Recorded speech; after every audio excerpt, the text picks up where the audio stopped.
you mentioned that you are Muslim, right? You are a Shia, because Muslim is divided into Shia and Sunni. Do you practice Shia as far as a religion? First of all, Islam is Islam. Muslim is Muslim, whether you're Sunni or Shia. I follow the Quran, and I don't like how it's been divided, Sunni and Shia, and I believe also God doesn't like the fact that this is happening in this world as well. So it's sad that we have to grow up to this sector between us, and it becomes divided, and it's causing all this corruption in this whole world, between Sunnis and Shias, and they're allowing people from the outside to get in between us because we have these two sectors that are dividing us. And yeah, I like to say I'm a Muslim, proud Muslim, and I believe in Allah and Muhammad. And also, I'm named after Ali, who also the teachings of continued the teachings of Prophet Muhammad. So that's where there's the sectors of who's supposed to take over Prophet Muhammad's teaching. So so my parents are Shia. I also believe in Ali as a true leader after Prophet Muhammad. So yes, I am a Shia Muslim, if you want to get more pinpointed with it. But at the end of the day, I still respect the friends of the Prophet Muhammad as well, where they're the sectors that are divided, and yeah, just a true Muslim and a real believer of God and Prophet Muhammad. Well, I mean, speaking of division, obviously there's a lot of division going on around the world between Islam, between Judaism, between Christianity, between Hinduism. There's a war going on in Pakistan and India right now where the same people are divided due to religion.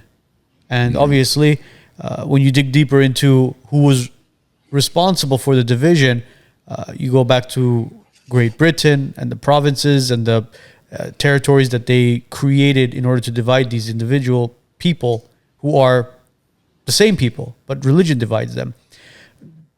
When you look at what's going on in Gaza right now between Muslims and Jews, what are your thoughts on that? Because at the end of the day, when you look at an actual Semite, a real Semite, who's from the Gaza area or the Palestine area or the Israel area, they're practically the same people. But unfortunately, religion has divided them. And this propaganda, this war that's been going on is killing Muslims, it's killing Jews, it's killing Christians. What are your thoughts on what's going on there in Gaza right now? It's very disappointing. It's very disappointing, heartbreaking. All these children that are dying, all these innocent people that are dying, especially the children, the newborn children, the children that are, they didn't even see life and understand life, just understand bombs. I don't believe anybody should die that's not defending themselves, for a cause, So with that being said, I'm not opposed to, I don't agree with all this war. I feel that's all man created, whether it's from a Sunni or a Shia or a Jewish or a Christian, the higher powers that want to control the people. It's sad that all these innocent people that don't have hierarchies and governments that they can't change this. They suppress them, and by suppressing them is causing chaos. From both sides. Yeah, the media is portraying Islam or Muslims as terrorists. Anytime you hear Islam or you hear Muslim, all of a sudden the propaganda behind it is, oh, he's Muslim, this guy's got to be a terrorist. Can you shed some light on that? Because I don't know what the hell is going through people's minds for them to all of a sudden just think that every single Muslim is a terrorist. Yeah, the media is because first of all, Islam is the second biggest religion and the fastest growing religion.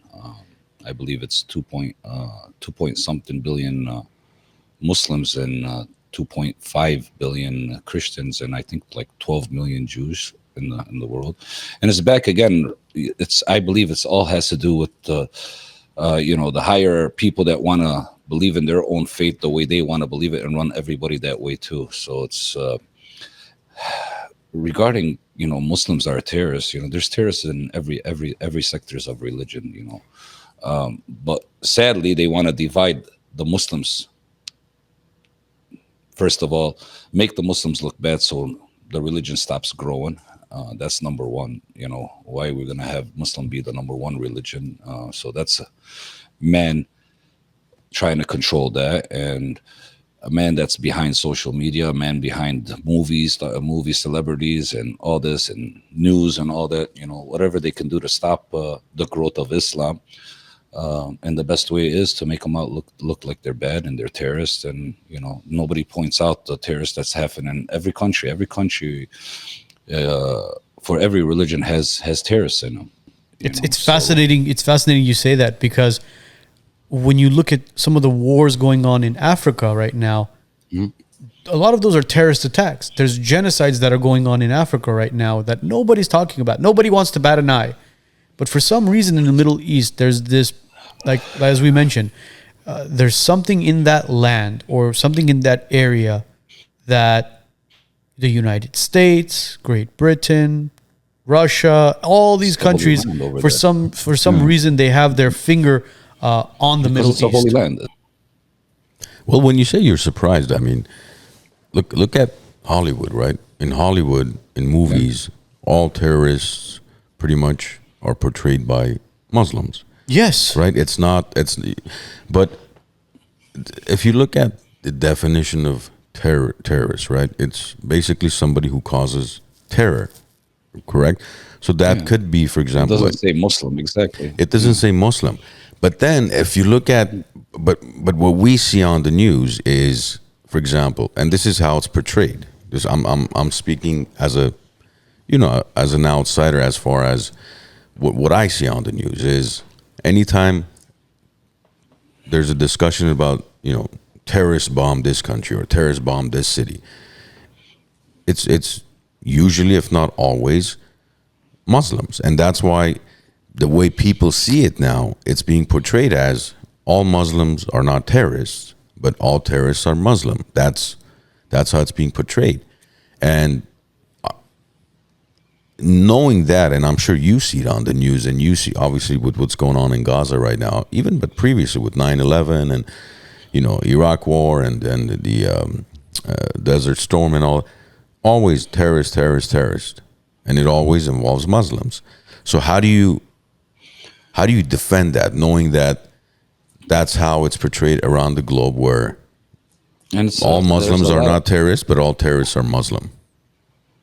Again, just like any strong person trying to make it in life, what are the first thing happens is the haters, and they start digging up shit about the person or about the quality of the person, so he doesn't become who he's meant to become. So at the end of the day, again, I tell you, Islam is a fast-growing religion, and I believe it's the best faith right now to help us with life. And people just want to stop it. So it's a lot of these terrorists also are planned terrorists, are paid terrorists, are brainwashed people from when they were young to to get the end agenda for the person that's on top, to make us look like we're terrorists, as you may say, or bad people. But the real Muslims, the real people, really know the truth. If we are really terrorists and we are that bad, why are we the second biggest religion, and why are we still growing?